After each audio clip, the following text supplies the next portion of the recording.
Hello, and thank you for purchasing the Pricing Table Shopify section by qwiqode. In this video, I'll be showing you how to use it.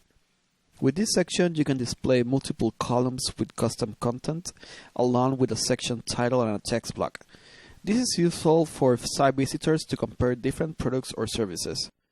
In this example, I'll be showing different subscription prices for a coffee service. So let's start by adding some content to the top. To add custom content, you can replace the content inside the section title field. Now we can add some text block. Now that we have that content, let's add some content to the columns. The first option is to add an icon or an image. Let's add an icon.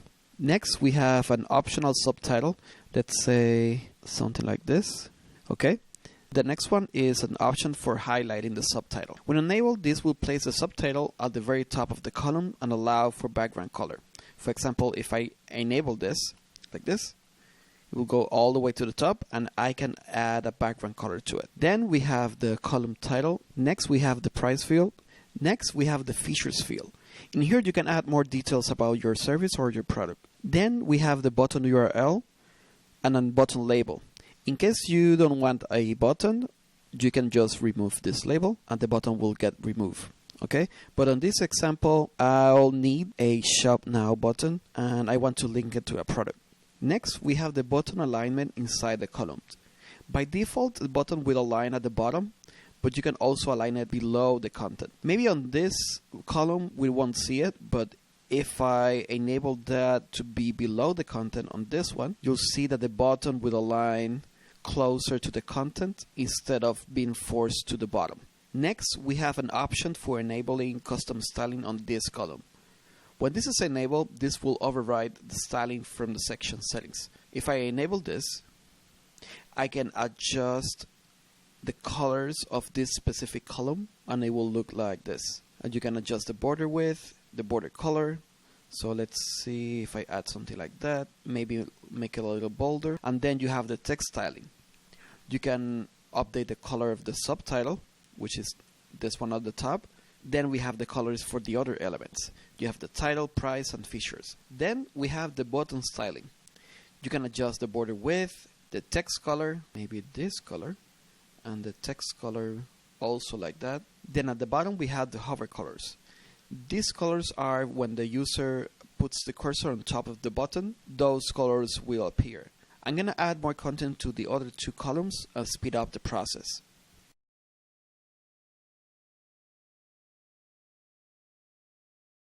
On my example, I only need 3 columns, but if you need to add more columns, you can do it by clicking the Add Column button on the left sidebar. Okay? But because I don't need it, I'm going to remove it. Now, to style these 2 columns, we can do it through the section settings because I don't really need each column to be different. I want this to be, both of them to be the same colors. So let's go to the section settings to apply some styling to the whole section and to these columns. The first styling option that we have is the column grid area. You can control the margin top and the gap between the columns. For example, if you need more room here, you can adjust it like that. You can also adjust the gap between them by using this range. Then we have the styling for mobile, and the first option is the margin top. And then we have the columns layout on mobile. By default, all the columns, they're gonna stack on top of each other, but you can also select it to be slider. If slider is selected, the table becomes a carousel of columns.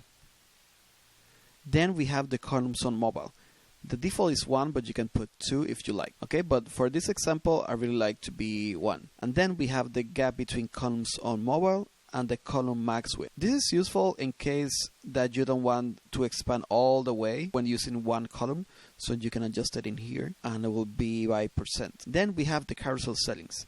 These are only available when slider is selected on the column layout. The first option is to show the overflow of items.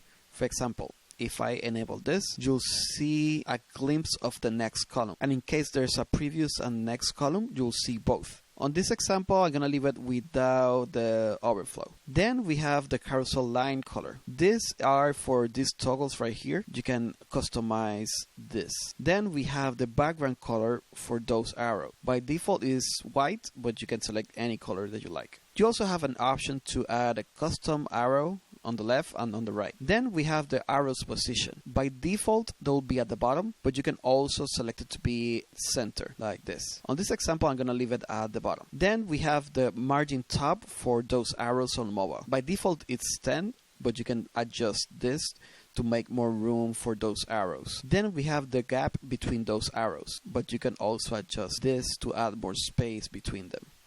The next option is the distance from edge. This is only available when center is selected on the position. For example, if I click center, this controls this distance from that edge. If I put 0, the arrows will be right on the edge. But if I increment this range, they'll get closer to the center. But on this example, because I'm using bottom, I don't need to worry about that. Then we have the column styling.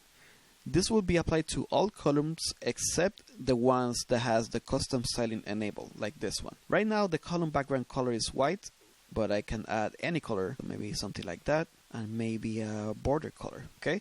Then we have the border radius. You can adjust those corners of all columns. The next option is the text alignment.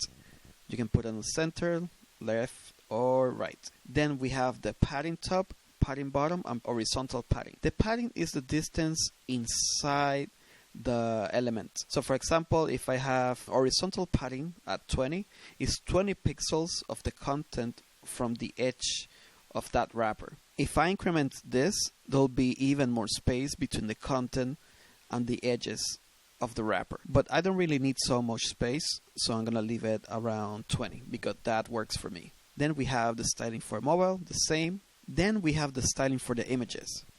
The first option is the image dimensions.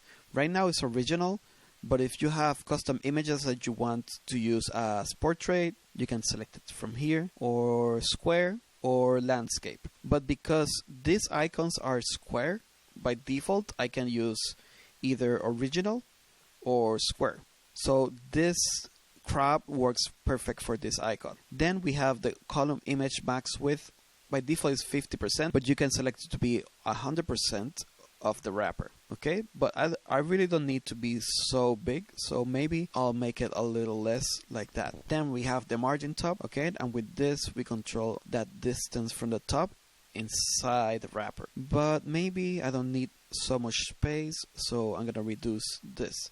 And down here we have the styling for the subtitle. For example, if I make this white, and next we have the subtitle styling. Right now we're not using subtitle on these two columns, but we're using in this one. And then we have the subtitle styling. Right now we're not using any subtitle on these columns, and on this other column we're using it, but we enable the custom styling, so this color will not be applied for this one. But for example, if I add something like this, if you want to style that subtitle, you'll do it using this setting. Then we have the use custom font. If you enable this, you can use any font that you like from this list. Then we have a custom font family name. This is in case you're loading a custom font on your theme. You can add the family name in here. For example, if you have a Helvetica, you'll add that font name. And then we have the font weight. With this we control how bold our font looks. You can select to be 100 to be light, or up to 900 to be bolder. Then we have the subtitle minimum height. In case you have one subtitle that is longer than the other, right now they're not aligning because this subtitle is taller than this one. So you can adjust that minimum height using this field, and then all subtitles, including this one, will have the same height.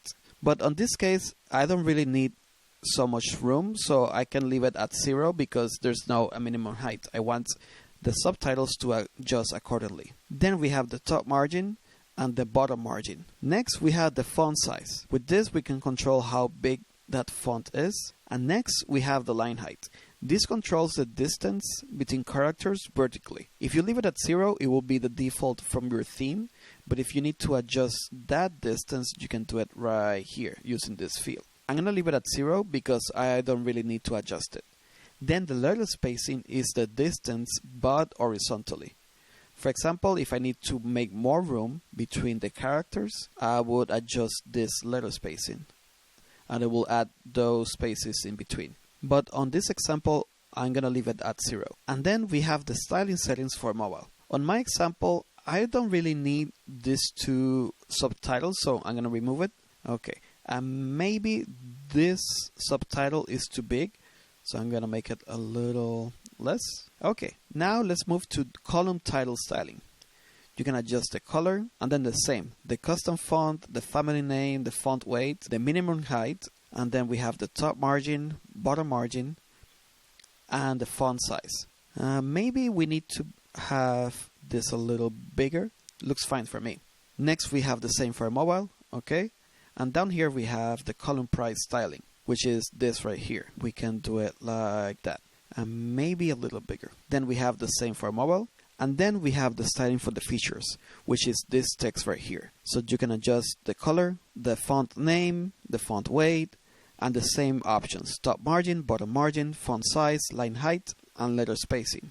Then down here we have the section styling. With this we can control the width of the section, the max width of the content, the background color. For example, if I add something like this, and then right now it's full width, and then this right here is the content max width. Even though it's full width, it won't expand more than 1280. But if you want to adjust this to make it a little smaller, you can adjust it, or you can use the real full width. When this is enabled, it will ignore the content max width. If I enable this and I expand it, you'll see that the columns expand all the way to the edges. Okay? But if you don't need it to be so wide, you can just disable this and control the width with this. When using regular width, this content max width will control the width of the section. For example, you'll see that it's not expanding all the way because it's on regular width. But I really like the full width effect, so I'm going to leave it like that. Then we have the section border radius, and then we have the top margin, bottom margin, the top padding, which is the distance inside the section. For example, if I make this a little bigger, we'll give it more room on the top. Then we have the bottom padding and the horizontal padding. And down here we have the section header styling. The first option is the header position. You can add it to be inside the wrapper or outside the wrapper. The outside the wrapper only works when regular is selected on the section width. For example, if I click on outside the wrapper, you'll see that it's still inside, but if I make this regular, you see that the text is outside the section with the background. But on my example, I don't need it to be outside, so I'm going to leave it full width, and here I'm going to keep it inside the wrapper. And then you have the section header max width. Right now it's 100%, but you can adjust this to be less, like that. But on my example, I'm going to leave it on 100%. And then we have the section title styling. We have the alignment, the color. Okay, let's add some color, maybe like this, maybe on font size a little bigger. And then down here we have the styling options for this text block, so maybe something like that, and also the font size. Then we have the button styling options. The first option is the button position in the column. Right now it's inside the column, okay, but if you click outside, it will be at the bottom of that column. So if you need to create this effect, you can achieve it by clicking outside of the column. I'm gonna leave it inside on my section. Then we have the margin top, margin bottom, the padding, which is the space inside the button. You can adjust this and maybe a little more vertical padding. Then down here we have the styling options for the text, font size, letter spacing, custom font, and then we have some extra styling options. We have the border radius and the border width. For example, if I adjust this, it will look like that. And then on the border width, you can adjust this to give that effect like that. But on my example, I don't really need it, so I'm gonna leave it at 0. And then we have the button, text color, background color, and border color. Let's say I want them to be like this, okay, and on hover, maybe a blue. So I can adjust those settings in there. I really like the design, so I'm gonna save, and that's it.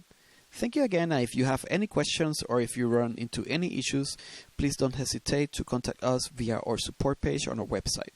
Thank you and take care.